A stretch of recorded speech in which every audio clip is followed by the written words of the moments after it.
Bura mar ANC migosi Musalia Mudavadi omedo kwedo duol mar Ncic kuom goyo marufuku weche moko mabende duol no wacho ni nyalo pogo oganda kindegi eki mag siasa. Koloso romo mabende no bedo godo kod jotelo kanyakla gi josiasa mochung' laro kombe mopogore kuonde chung'o od bura kaka Starehe, Kamkunji, kanyakla kod Makadara. Moluor Mudavadi owacho ni wacha kaka sipangwingwi mabende duol no mar Ncic ogoyo marufuku ok nyal kelo tulo kaka duol no wacho no e kind oganda. Bende omedo nyiso jopiny ni en gi adieri ni Kenya Kwanza biro yombo komkere yiero ma dwe mar 8 kendo kik johera magiluor wacha mano mar deep state kanyakla kod system mawachore pacho kaendi. Owacho ni obiro timo duto te madwarore mondo oloka ngima jo Kenya e kinde mabiro kata tok yiero ma dwe mar 8. Jambo lingine sasa hauwezi kusema ati ukizungumza NCIC ukisema linda kura ati hiyo ni hate speech. Ati ukisema watajua hawajui ati hiyo ni hate speech.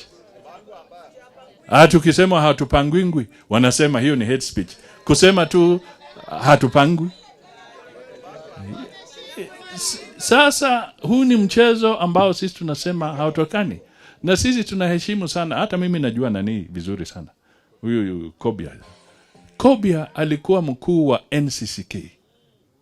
Kabla hajakuwa chairman wa cohesion, Kobia alikuwa kisimamia mambo ya NCCK wakati ule kwa serikali ya one party regime.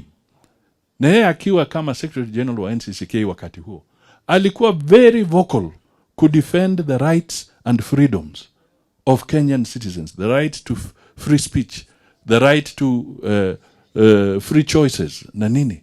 Kobia was a very strong defender as Secretary General of NCCK in this country. So he should not fall prey to a vice, to a level of intolerance that he used to fight against when he was Secretary General of NCCK. He should not bring himself now to be the one defending that kind of intolerance. Kwa hivyo tunasema hatutaki maneno kama haya. Kwa hivyo haya maneno ni lazima tubadilishe. Na kubadilisha ni tarehe 9 mwezi wa 8 mwaka huu.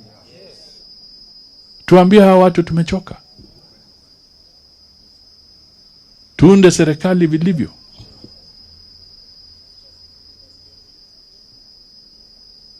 Mimi am ready to sacrifice.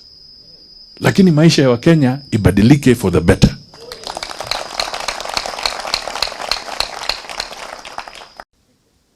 Hata kwa BBI, kama wewe unasema wewe uko deep state. Haya, walipigwa bao ya kwanza na High Court. Na hiyo mambo ya deep state.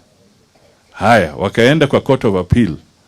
Na hiyo mamlaka yote tena wakapigwa bao ya pili, hiyo deep state. Wakaenda kwa Supreme Court, round hiyo ingine wakabewa dao ya 3 tena na deep state.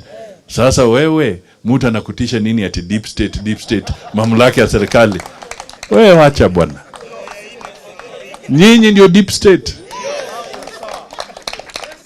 Mwananchi na kura yake ndio deep state. Mwananchi na kura yake ndio deep state.